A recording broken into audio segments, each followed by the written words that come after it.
Volvo, o carro que protege a sua família, agora ajuda a proteger o futuro dela. Vamos girar o assunto aqui, gente. A Controladoria Geral da União instaurou um processo contra 2 professores universitários que criticaram o presidente Jair Bolsonaro.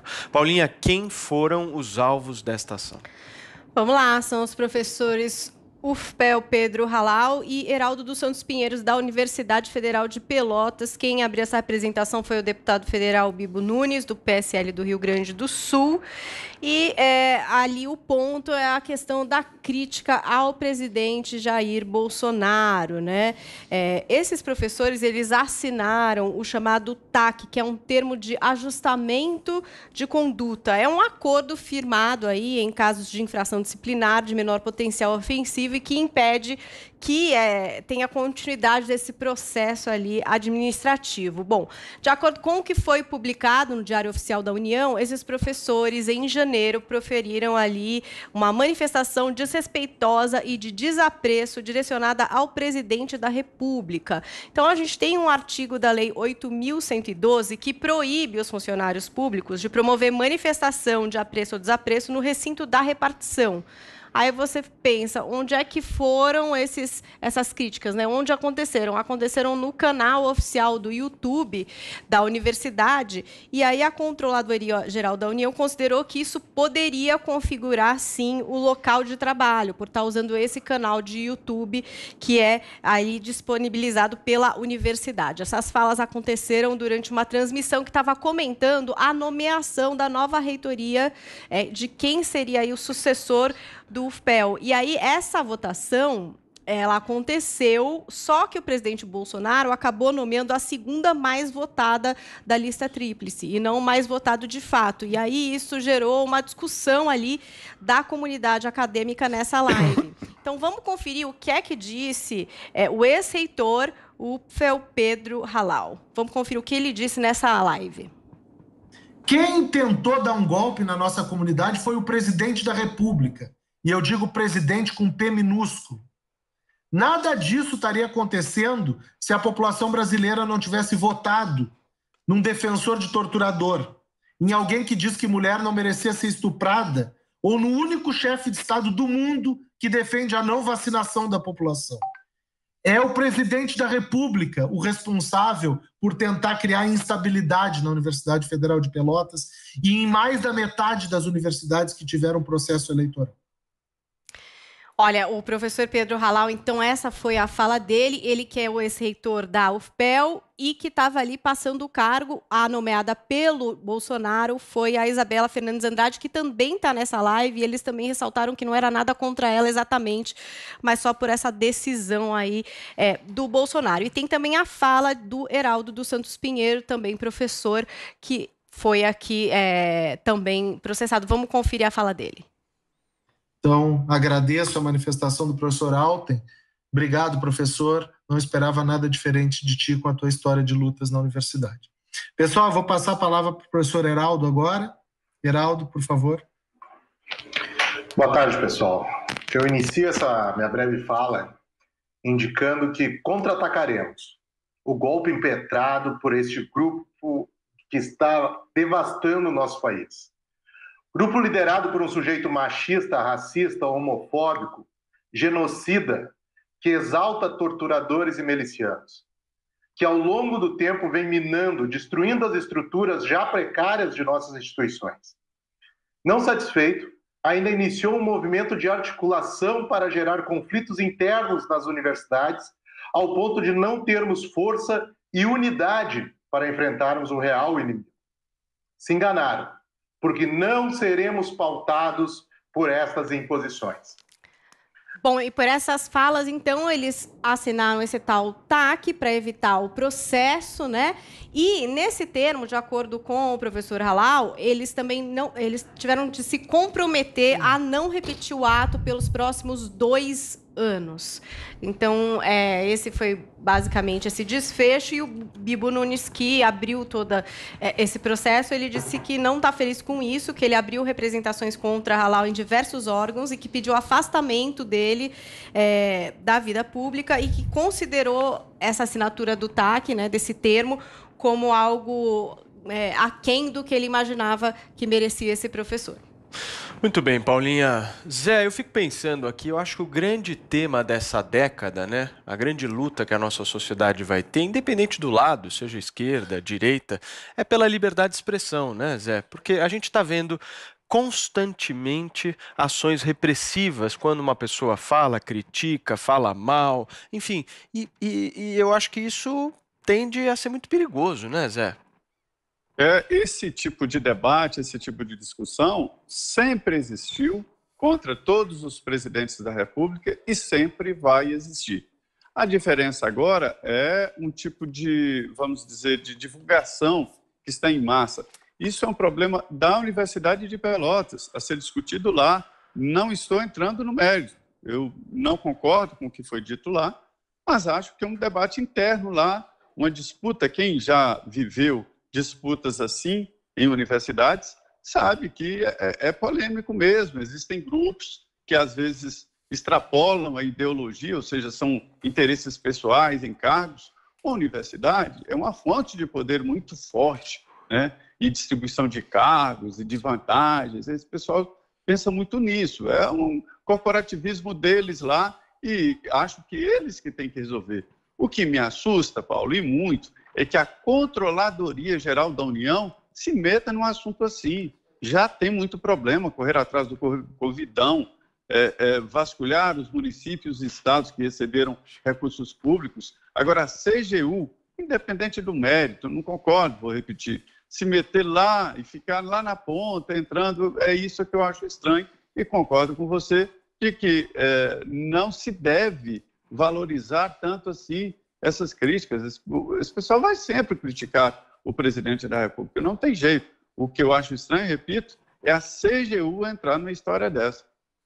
Adriles, é o apequenamento de uma Controladoria Geral da União ficar debatendo um tema desse, né? Não tem a menor dúvida. Eventualmente, olha, tem duas coisas. O presidente Bolsonaro é criticado de maneira acerba, agressiva e até abusiva por professor. A gente vê vídeos o tempo inteiro dentro de sala de aula chamados de genocida, de nazista, de negacionista, de homicida. Esse tipo de coisa, você tem uma liberdade de cátedra. Se alguém filmar, se alguém eventualmente denunciar, isso deve ser colocado no devido processo legal de um processo por injúria, calúnia, difamação, porque aí você ainda está educando crianças e jovens e adolescentes em nome de um tipo de mentira. Mas isso tem um processo cabível. Nesse caso, não tem rigorosamente nada. É uma discussão interna, em vídeo, colocada em rede social.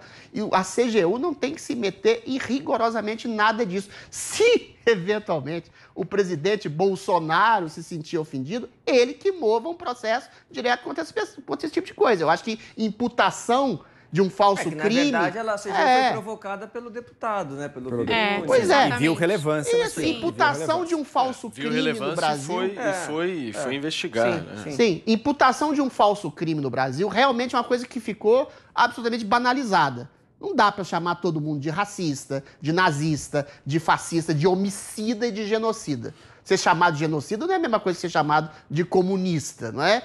São coisas bastante diferentes, embora todo comunista geralmente seja genocida. Então então é a mesma coisa, né? Eventualmente, esse tipo de coisa é coibida se alguém se sentir ofendido e mover um devido processo legal. Que bom, né? Que esses professores não estavam atacando com a mesma veemência os juízes do Supremo Tribunal Federal. Aí é que a gente vê aonde que está o cerne do autoritarismo. Provavelmente todos estariam encarcerados, presos com ordem de prisão, porque feriram a Lei de Segurança Nacional. E aí fica a nova grande pergunta. Engraçado, chamar o presidente de genocida não dá em nada. Agora, chamar um ministro de feio, bobo e chato, você vai preso imediatamente. Ou seja, são 2 pesos, 2 medidas.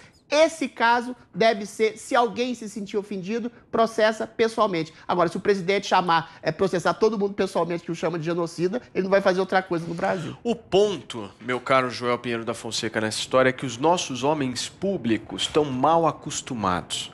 E por muitas vezes, quando tomam ações como essa, tem um viés autoritário que está ali escondidinho, mas que é aflorado de uma maneira absurda. Homem público, o cara vai lá sentar na cadeira, xingado. Ele vai ser criticado, ele vai ser xingado. Lá na Universidade de Pelotas, né? Em Pelotas, o professor falou... É óbvio.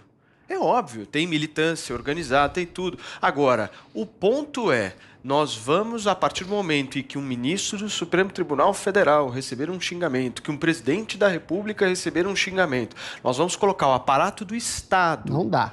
para cercear e tentar punir a pessoa que falou. Como é que você controla isso, Joel? Isso é um precedente muito perigoso. Que Aberto a gente pelo STF. Muito Sem perigoso. dúvida, existe um caráter, uma cultura de tentar cercear o discurso por parte dos homens públicos brasileiros. Mas aqui eu chamo a atenção para um fato inédito até. É o uso da Controladoria Geral da União para cercear uma universidade. Isso é muito mais do que só essa cultura de tentar preservar a imagem do político. Isso é um projeto do governo Bolsonaro de cercear, de amordaçar e de censurar a universidade pública no Brasil. Basicamente, o governo do Jair Bolsonaro, no que diz respeito ao ensino superior, é uma campanha aberta contra a própria instituição das universidades. A gente lembra do ex-ministro Abraham Weintraub mentindo, dizendo que havia plantação de maconha em extensão, ou seja, grandes plantações de maconha dentro de universidades federais. Uma mentira absurda, mas que quem é de fora, alguns até acreditaram naquilo. São ministros e é um governo todo com um único objetivo: matar, abafar, censurar, sufocar as universidades, porque eles veem elas como um foco de oposição ao governo. Adriles, eu vou te dizer algo que talvez te surpreenda. Existe muita crítica ao Supremo nas universidades. Sabe por quê? Porque foi o Supremo que, por exemplo, há poucos anos atrás, tinha permitido a prisão em segunda instância. Foi o Supremo que votou contra os interesses do PT e do Lula diversas vezes nos últimos anos, de modo que ministros como Barroso, como Fachin, são chamados abertamente de traidores e são duramente criticados e atacados por diversos professores universitários, que, em sua maioria, sim, são de esquerda e, claro, deveria ter mais diversidade ideológica. Agora, sabe qual é a diferença?